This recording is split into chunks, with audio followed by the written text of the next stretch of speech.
जय हिंद बच्चों। आज हम अपना नया चैप्टर शुरू करेंगे जिसका नाम है इलेक्ट्रोकेमिस्ट्री। क्या नाम है? इलेक्ट्रोकेमिस्ट्री, जिसमें हम पढ़ेंगे कि बैटरी और सेल कैसे बनते हैं, बैटरी और सेल कैसे काम करते हैं और कैसे बनते हैं। ठीक है, इसके अंदर हम दो तरह के सेल के बारे में पढ़ेंगे, एक गैल्वेनिक सेल और एक इलेक्ट्रोलाइटिक सेल। ठीक है, एक गैल्वेनिक सेल और एक इलेक्ट्रोलाइटिक सेल। और इसके साथ साथ हम पढ़ेंगे कि कौन सा सेल केमिकल एनर्जी को इलेक्ट्रिकल एनर्जी में कन्वर्ट करता है और कौन सा सेल इलेक्ट्रिक एनर्जी को केमिकल एनर्जी में कन्वर्ट करता है। ये भी हम इसमें पढ़ेंगे। ठीक है, और एक सेल काम कैसे करता है, इधर से कैसे काम करता है, ये सब हम पढ़ेंगे कि सोल्ट ब्रिज का क्या काम होता है, उसमें कौन कौन सी रोड होती है, कौन कौन से तरीके हम यूज़ कर सकते हैं, कौन सी रिएक्शन होती है, ये सब हम इस चैप्टर में पढ़ने वाले हैं। ठीक है, तो सबसे पहले समझते हैं कि इलेक्ट्रोकेमिस्ट्री होता क्या है। इलेक्ट्रोकेमिस्ट्री क्या होता है? जब भी हम किसी रिडॉक्स रिएक्शन से बिजली बनाते हैं और या फिर आप जब भी बिजली से रिडॉक्स रिएक्शन कराते हैं, जब भी बिजली से बिजली देकर आप कोई रिएक्शन कराते हैं तो उसी को बोलते हैं हम इलेक्ट्रोकेमिस्ट्री। क्या करते हैं, जब भी आप रिडॉक्स रिएक्शन से या तो बिजली बनाए यानी कि केमिकल एनर्जी से या तो इलेक्ट्रिकल एनर्जी बनाए, या फिर इलेक्ट्रिकल एनर्जी देकर आप केमिकल एनर्जी बनाएं। ठीक है, यानी कि या तो आप केमिकल एनर्जी से इलेक्ट्रिकल एनर्जी कन्वर्ट करें तो रिएक्शन अपने आप होगी। रिएक्शन कैसी होगी? स्पॉन्टेनियस रिएक्शन होगी, रिडॉक्स रिएक्शन होगी। ठीक है, लेकिन अगर आप खुद से रिएक्शन कराए इलेक्ट्रिकल एनर्जी देकर, आप खुद से रिएक्शन कराए तो क्या होगा? इलेक्ट्रिकल एनर्जी से केमिकल एनर्जी कन्वर्ट होगी, आपको कोई बाहरी एनर्जी देनी पड़ेगी। ठीक है, तो इसको बोलते हैं हम इलेक्ट्रोकेमिस्ट्री। किसको बोलते हैं कि रिडॉक्स रिएक्शन से क्या होता है, यह स्पॉन्टेनियस रिएक्शन से आप क्या करते हैं, या तो इलेक्ट्रिकल एनर्जी से केमिकल एनर्जी बनाते हैं, ये केमिकल एनर्जी से इलेक्ट्रिकल एनर्जी बनती है। उसी को हम क्या बोलते हैं? इलेक्ट्रोकेमिस्ट्री बोलते हैं। क्या बोलते हैं? इलेक्ट्रोकेमिस्ट्री। इसके अंदर हम बैटरीज, सेल, इन सब के बारे में पढ़ेंगे। और आज हम सबसे पहले अपना करने जा रहे हैं सेल। सेल दो तरह के होते हैं। इसमें कौन कौन से सेल होते हैं? गैल्वेनिक सेल और एक आपका इलेक्ट्रोलाइटिक सेल। गैल्वेनिक सेल आज हम पढ़ेंगे। क्या पढ़ेंगे? Galvanic cell. कौन सा सेल? गैल्वेनिक। गैल्वेनिक सेल, या फिर इसको आप बोल सकते हो वोलेटिक सेल। क्या बोल सकते हो? वोलेटिक सेल। या फिर आप इसको क्या बोल सकते हो? वोलेटिक सेल बोल सकते हो। इसके अंदर क्या होता है? इसके अंदर जब भी रिडॉक्स रिएक्शन होती है, ठीक है, जब भी अपने आप से रिडॉक्स रिएक्शन होती है, क्या होता है? केमिकल एनर्जी से इलेक्ट्रिकल एनर्जी बनती है। इसमें क्या होता है कि केमिकल एनर्जी किसमें? इलेक्ट्रिकल एनर्जी में कन्वर्ट होती है by spontaneous reaction, spontaneous redox reaction. ठीक है, रिएक्शन अपने आप होगी। स्पॉन्टेनियस का मतलब खुद ब खुद रिएक्शन होना। ठीक है, खुद ब खुद रिएक्शन होना। और इसी को हम बोलते हैं गैल्वेनिक सेल। इसका दूसरा नाम है वोलेटिक सेल। ठीक है, और इसको एक नाम से हो जाना जाता है, ज़्यादातर आपके एनसीईआरटी एग्जाम्पल में मिलेगा डैनियल सेल के नाम से। इसको डैनियल सेल यानी कि इसका नाम नहीं है, यानी कि इसका क्या है, एक एग्जाम्पल है। लेकिन केमिस्ट्री के एनसीईआरटी में देखेंगे तो इसको भी एक डैनियल सेल के नाम से भी जाना जाता है। किसके नाम से? Daniel cell. कौन सा cell? Daniel cell.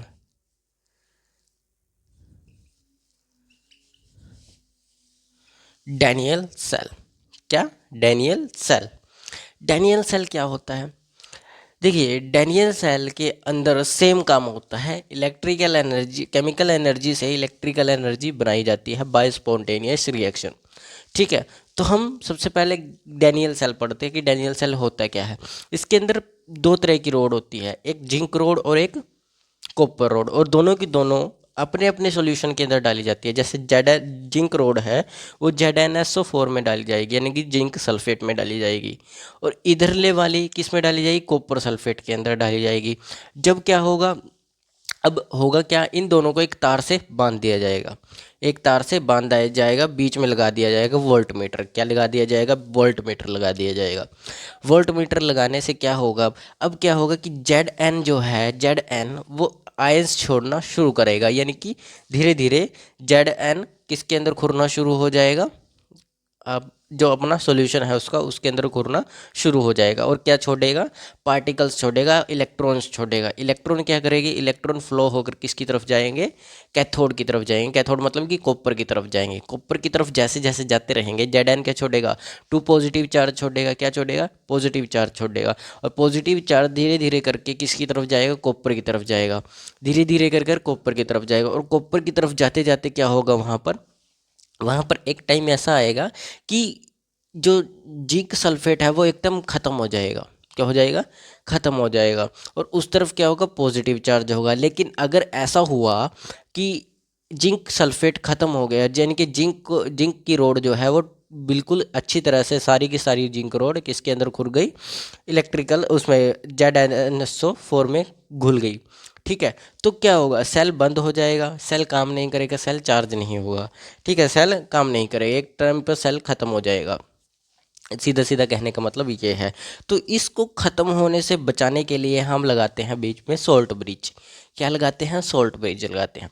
Salt bridge क्या करता है कि जो सोल्ट ब्रिज अब करता क्या है ये भी देख लेते हैं। जब जब क्या होता है, जब CO2 पॉजिटिव बनता है, यानी कि जब Zn से 2 पॉजिटिव चार्ज जो है वो किसकी तरफ जा रहा है, इलेक्ट्रॉन की तरफ, उसकी कॉपर की तरफ जा रहा है। तो कॉपर की तरफ क्या हो रहा है, ज़्यादा पॉजिटिव चार्ज क्रिएट हो रहा है।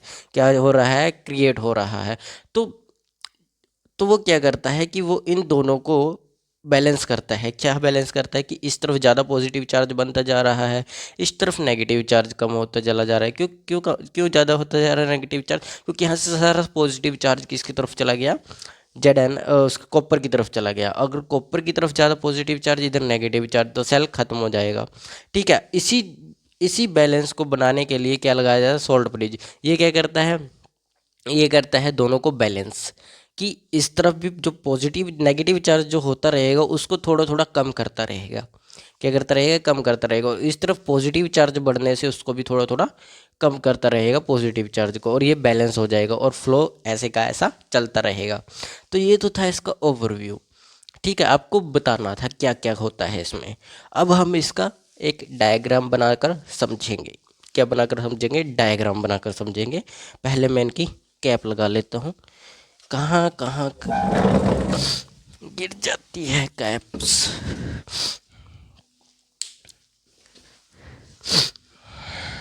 देखिए, ठीक है, सबसे पहले हम लेंगे 2 कंटेनर। क्या लेंगे, 2 कंटेनर लेंगे। ज़्यादा बड़े बन गए कंटेनर, छोटे से कंटेनर लेंगे।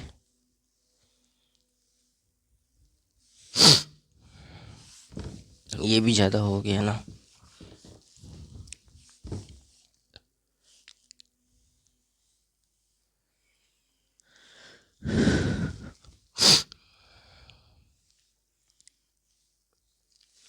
ये 2 कंटेनर लिए हमने, ठीक है। इनके अंदर डाल दी हमने एक एक रोड, और ये वाली रोड हमने डाली जिंक की। ये जो है रोड, ये हो गई जिंक की रोड, ठीक है। और ये वाली हो गई कॉपर वाली। किसकी रोड, कॉपर की। किसकी होगी, कॉपर की रोड, ठीक है। और इन दोनों को हमने जोड़ दिया मीटर से, तार से कनेक्ट कर कर हमने इसको किससे जोड़ दिया, वोल्ट मीटर से जोड़ दिया। किससे जोड़ दिया, वोल्ट मीटर से। ये है Zn जिंक, और ये है आपका Cu कॉपर। और ये डाल दिया हमने सोल्यूशन से। सोल्यूशन को हम अलग कलर से ले लेते हैं, सोल्यूशन को अलग कलर से ले लेते हैं।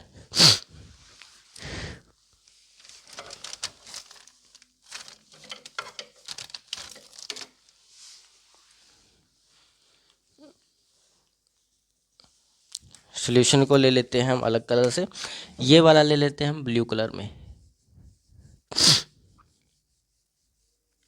किस में ले लेते हैं? ब्लू कलर में ले लेते हैं। ठीक है, और ये वाला हम ले लेते हैं रेड कलर में। किस में? रेड कलर में।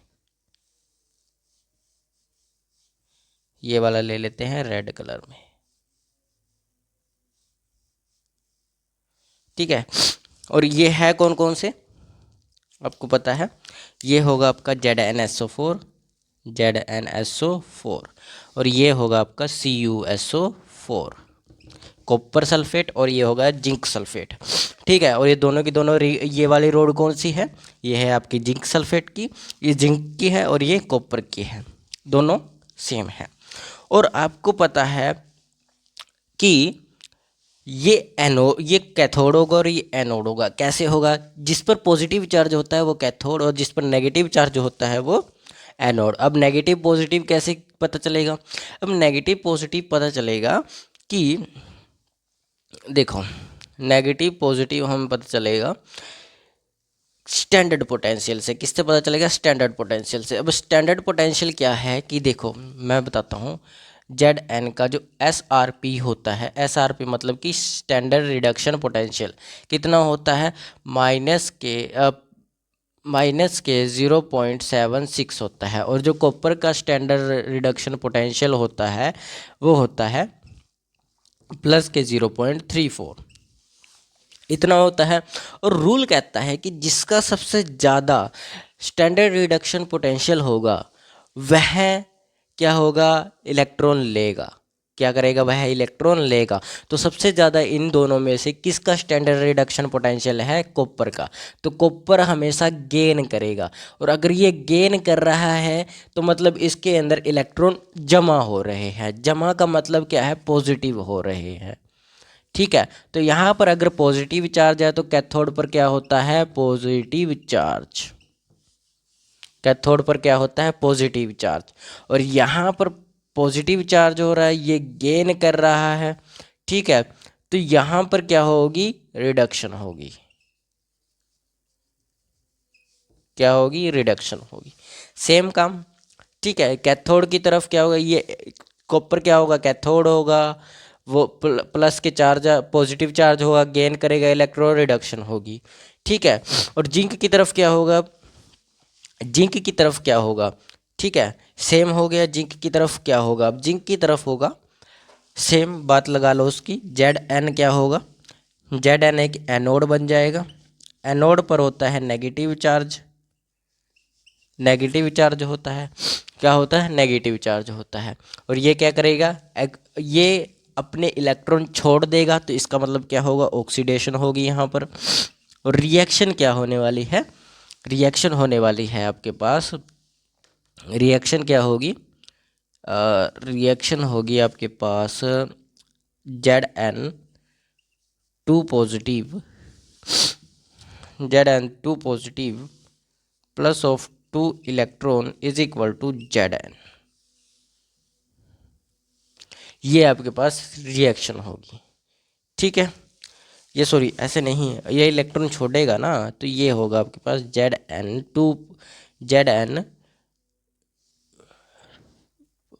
Plus of 2 electron. ठीक है, यहाँ पर ये इलेक्ट्रॉन छोड़ देगा, यहाँ पर क्या करेगा? ये इलेक्ट्रॉन छोड़ देगा। और इस तरफ रिएक्शन क्या होगी? कॉपर की तरफ, कॉपर की तरफ रिएक्शन होगी 2 पॉजिटिव, 2 पॉजिटिव प्लस ऑफ, ये इलेक्ट्रॉन गेन करेगा तो हमारे पास बनेगा copper.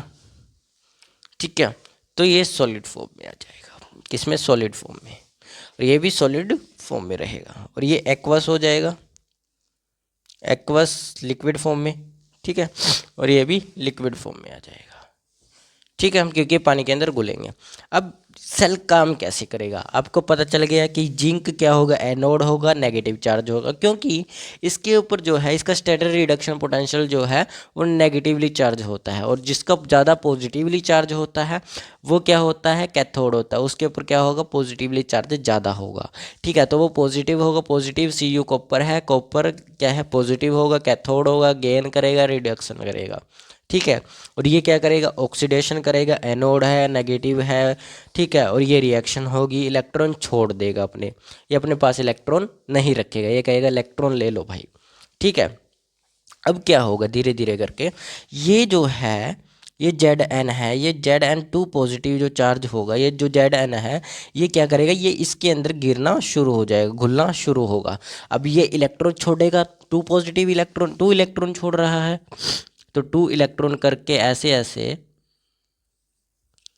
To electron, electron, electron, electron, electron, electron, ऐसे कर करके ये इलेक्ट्रॉन किसकी तरफ जाते रहेंगे, ये इसमें घुलते रहेंगे, ठीक है।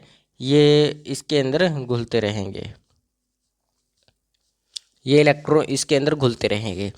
अब होगा क्या कि जब, अब होगा क्या कि यहाँ पर 1.1 वोल्ट क्रिएट होगी। क्यों क्रिएट होगी, क्योंकि दोनों का स्टैंडर्ड पोटेंशियल देख लो, दोनों का स्टैंडर्ड पोटेंशियल देख लो। तो दोनों का स्टैंडर्ड पोटेंशियल क्या होगा, ई नोट सेल, ई एफ मतलब कि ई एम एफ क्या होगा, 1.1 होगा। यानी कि यहाँ पर इलेक्ट्रिसिटी कितनी क्रिएट होगी, 1.1 वोल्ट क्रिएट होगी।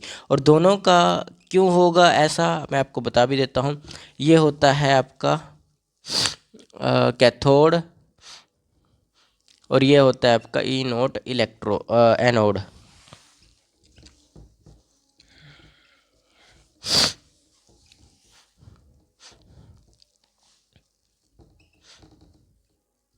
इन दोनों को जोड़ोगे तो 1.1 बनता है, 1.1 वोल्ट। तो 1.1 वोल्ट दोनों का आ रहा है, तो मतलब क्या है, यहाँ पर 1.1 वोल्ट क्रिएट होगी। अब क्या होगा, अब धीरे धीरे क्या होगा, ये जेड एन जो है ये खुरना शुरू होगा, किसके अंदर, अपने ही सल्फेट के अंदर, अपने ही सॉल्यूशन के अंदर खुरना शुरू हो जाएगा। धीरे धीरे कर कर खुरना शुरू होगा, खुरना शुरू होगा, खत्म हो जाएगा, ये इलेक्ट्रॉन देता रहेगा अपने, खत्म होता रहेगा। एक टाइम ऐसा आएगा कि ये पूरी तरह से खत्म हो जाएगा, ये वाली रोड जो है पूरी तरह से खत्म हो जाएगी। और यहाँ पर क्रिएट हो जाएगा नेगेटिवली चार्ज ज़्यादा, यहाँ पर क्या क्रिएट हो जाएगी, ज़्यादा नेगेटिवली चार्ज। और यहाँ पर क्या होगा, अब ये इलेक्ट्रॉन दे रहा है, टू पॉजिटिव दे रहा है, क्या दे रहा है, जेड एन टू पॉजिटिव दे रहा है। अब पॉजिटिव देते देते यहाँ पर पॉजिटिव चार्ज क्रिएट हो जाएगा, क्या क्रिएट हो जाएगा, सबसे ज़्यादा, बहुत ज़्यादा पॉजिटिव चार्ज क्रिएट हो जाएगा। तो एक टाइम पर क्या होगा, जब ये जिंक रोड ही नहीं रहेगी, अब ये जिंक रोड ही नहीं रहेगी, तो यहाँ पर क्या हो जाएगा, यहाँ पर ये सेल खत्म हो जाएगा, डेड हो जाएगा। क्या हो जाएगा, डेड हो जाएगा। लेकिन ये सेल हमें डेड तो करना नहीं है, क्योंकि ये तो गैल्वेनिक सेल है, डेड करना नहीं है। तो इसको बैलेंस कैसे किया जाएगा, बैलेंस इसको करता है सोल्ट ब्रिज। क्या करता है, सोल्ट ब्रिज। अब सोल्ट ब्रिज कई तरीके का होता है, आप अलग अलग तरीके का ले सकते हो, ठीक है, वो मैं आपको बाद में बताऊंगा, ठीक है। एक सोल्ट ब्रिज लगाया जाता है बीच में, ऐसे सोल्ट ब्रिज, ठीक है, सोल्ट ब्रिज। ये क्या करता है, इसी चीज़ को बैलेंस करता है।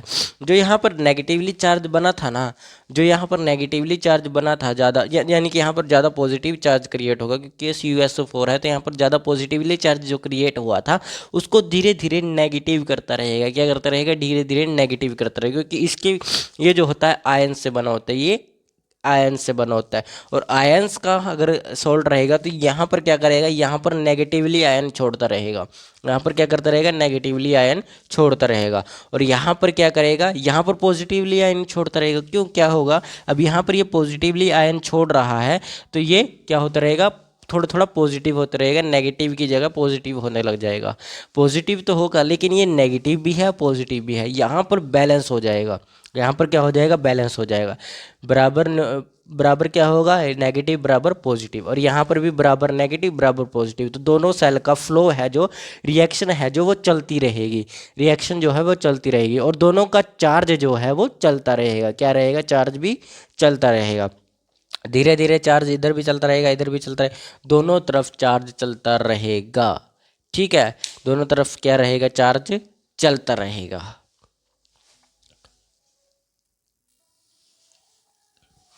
दोनों तरफ चार्ज चलता रहेगा, क्या चलता रहेगा, दोनों तरफ चार्ज चलता रहेगा। तो ये होगा इसके अंदर। लेकिन अब देखते हैं इनके नामकरण, क्योंकि हमें पता चल गया सेल कैसे बनेगा, कैसे काम करेगा, कैसे नहीं करेगा काम। ये हमने देख लिया। लेकिन अभी भी हमारे पास एक चीज़ कमी हो रही है कि इनके नामकरण क्या होंगे। देखो, नामकरण के हिसाब से अगर देखा जाए तो ये Cu कॉपर सेल हो जाएगा। क्या हो जाएगा? ये कॉपर सेल हो जाएगा। और ये वाला जिंक सेल हो जाएगा। अब ये किस साइड है? देखिए, ये है राइट साइड में, राइट साइड, ये हो जाएगा राइट, राइट सेल। ठीक है, ये क्या हो जाएगा? Right half cell. Half cell होगा ना, आधा सेल है। ठीक है, तो ये राइट हाफ सेल हो जाएगा। ठीक है, ये हो जाएगा लेफ्ट हाफ सेल। ठीक है, ये दोनों हाफ हाफ सेल है, ये आधा सेल है, ये आधा सेल है। इन दोनों को मिलाकर पूरा सेल बनता है। ठीक है, तो ये राइट हाफ सेल और ये लेफ्ट हाफ सेल। और यहाँ पर रिडक्शन हो रही है तो ये रिडक्शन हाफ सेल, और ये क्या हो जाएगा? Oxidation half cell. ठीक है, तो ऐसे ऐसे इनके नाम रखे जा सकते हैं, आप इनके नाम रख सकते हैं। ठीक है, समझ आया? अब मैंने आपको बता ही दिया था कि यहाँ पर से ये सोल्ट ब्रिज से कारण क्या होगा, ये दोनों बैलेंस हो जाएगा। इधर ज़्यादा पॉजिटिवली चार्ज जो क्रिएट हो रहा था, इस पॉजिटिवली चार्ज से क्या होगा, ये जो सोल्ट का आयन है, ये जो आयन है, ये सोल्ट ब्रिज, यानी कि ये जो सोल्ट ब्रिज है, सोल्ट ब्रिज किससे बना होगा? आयन से बना होगा। अब इसके अंदर दो तरह के आयन्स होंगे। जैसे अगर ये सोल्ट ब्रिज लो तो KCl का भी होता है, NaCl का भी ले सकते हो, किसी भी तरीके का आप सॉल्ट ब्रिज ले सकते हो। तो ये क्या करेगा, अब यहाँ से नेगेटिवली चार्ज निकालेगा। अब यहाँ से क्या करेगा, ये नेगेटिवली चार्ज, क्योंकि यहाँ पर ज़्यादा पॉजिटिव चार्ज क्रिएट हो गया। अब सेल हमें बंद करना नहीं है, यहाँ पर पॉजिटिव चार्ज ज़्यादा क्रिएट हो गया।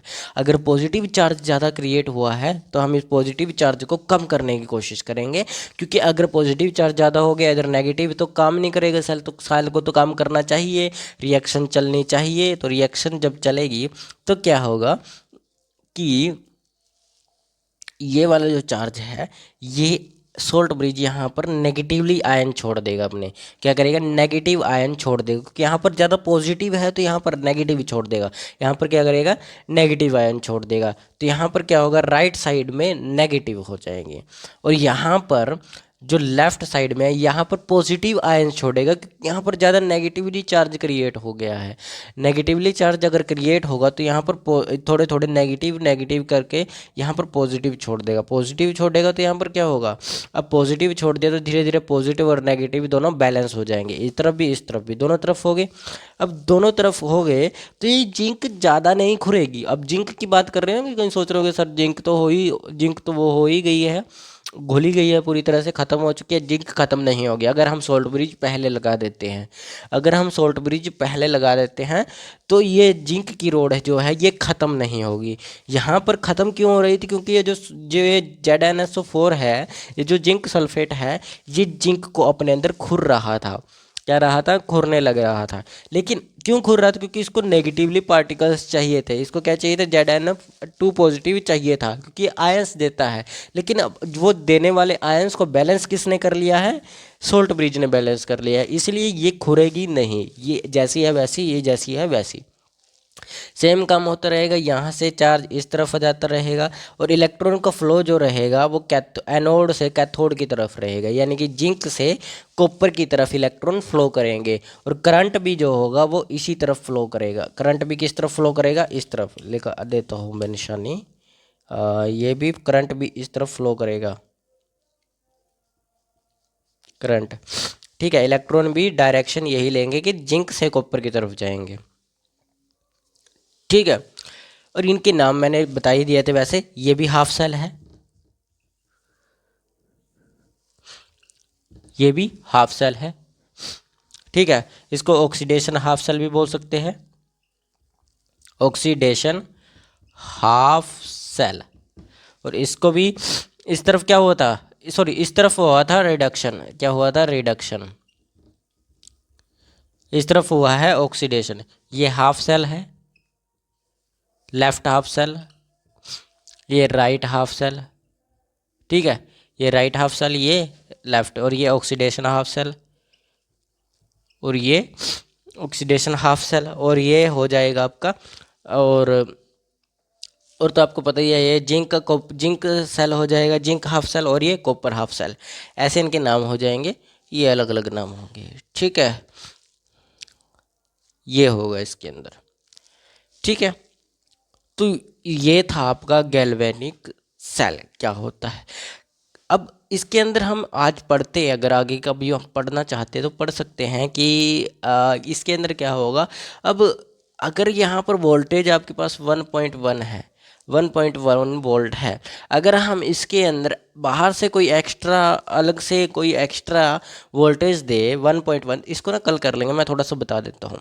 ठीक है, क्या करेंगे कि यहाँ पर जो होगा, हम बाहर से एक्सटर्नल वोल्टेज डाल देते हैं। जैसे क्या करेंगे, 1.1 वोल्ट है, 1.1 वोल्ट से कम वोल्टेज डाल देते हैं। जैसे 1.1 वोल्ट से 1.0 वोल्ट डाल देते हैं, 0.9 वोल्ट डाल देते हैं, कुछ ऐसे ही वोल्टेज डाल देते हैं, यानी कि इससे कम डाल देते हैं। तब ये सेल क्या करेगा, ये सेल खत्म हो जाएगा, रुक जाएगा, रिएक्शन क्या करेगी, ये पढ़ेंगे। फिर हम दूसरा केस पढ़ेंगे कि बराबर कर दी जाए, यानी कि बाहर से भी बराबर की वोल्टेज दी जाए 1.1 वोल्ट, तब क्या होगा, तब ये काम करेगा या नहीं करेगा। तब एक बात याद रखना, जब भी बराबरी का निशान आएगा ना दो चीज़ों के बीच में, तो इक्विलिब्रियम क्रिएट हो जाएगा। तो यहाँ पर इक्विलिब्रियम क्रिएट होगा। ठीक है, और आगे करेंगे, आगे देखेंगे तो हम ज़्यादा वाला भी देखेंगे, पहले कम फिर बराबर फिर ज़्यादा। ज़्यादा वोल्टेज अगर बाहर से एक्सटर्नल वोल्टेज डाल रहे हैं, तब ये क्या करेगा, तब इसके अंदर भी देखेंगे क्या होगा कि काम करेगा, कैसे काम करेगा। ठीक है, रिएक्शन रुक जाएगी, जिंक रोड का क्या होगा, पॉजिटिव चार्ज बढ़ेगा या घटेगा, नेगेटिव घटेगा या बढ़ेगा, ये सब चीज़ें हम आगे पढ़ेंगे, क्योंकि आज का टॉपिक हमारा गैल्वेनिक सेल था। गैल्वेनिक सेल के बारे में पढ़ना हमारा बहुत ज़्यादा ज़रूरी था। ठीक है, कल हम इसके ऊपर एक अलग टॉपिक होता है, इसी सेल के ऊपर करेंगे हम बात, वोल्टेज के ऊपर, कि एक्सटर्नल वोल्टेज देने से सेल के ऊपर क्या इफेक्ट पड़ेगा, कि एक्सटर्नल वोल्टेज से सेल के ऊपर क्या इफेक्ट पड़ने वाला है, ये हम कल पढ़ेंगे। ठीक है, तो आज के लिए हम इतना ही करेंगे। अच्छे से इसको समझना, अगर नहीं समझ आ रहा तो दोबारा दोबारा रिपीट करके देखना, लेकिन समझना ज़रूर, क्योंकि आगे की क्लासेस आपको इसी से समझ आएंगी, अलग से नहीं आएंगी। ठीक है, तो आज के लिए हम इतना ही करेंगे। जय हिंद, जय भारत।